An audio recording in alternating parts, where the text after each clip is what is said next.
పట్టుకుని నెత్తి మీద పట్టుకుని కళ్ళ మీద పెట్టుకుని పొంగిపోయాట.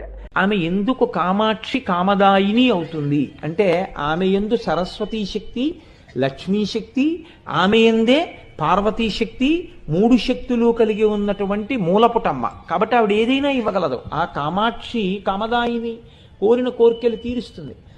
ఒక్కసారి అమ్మవారి దేవాలయ ప్రవేశం చేసి నమస్కరించినటువంటి వాడు నేను ఇది పొందలేకపోయాను అని వెనక్కి వచ్చినటువంటి సందర్భం ఉండదు. నిజాయితీగా ప్రార్థన చేయడం అన్నది జరిగితే నాకు బాగా వేదన రావాలి, ఒక బ్రహ్మచారి కోరికే, ఎవరి వల్ల తీరాలి? ఆవిడ అనుగ్రహంతోనే తీరాలి. నాకు మంచి భార్య రావాలి, ఎవరి వల్ల తీరాలి? ఆవిడ వల్లే తీరాలి. నాకు మంచి సంతానం కలగాలి, ఎవరి వల్ల తీరాలి? ఆవిడ వల్లే తీరాలి. నాకు వైరాగ్యం కావాలి, ఎవరి వల్ల రావాలి? ఆవిడ వల్లే రావాలి. జ్ఞానము కావాలి, ఎవరి వల్ల రావాలి? ఆవిడ వల్లే రావాలి. చిట్ట చివరికి మోక్షం కావాలి, ఎవరివ్వాలి?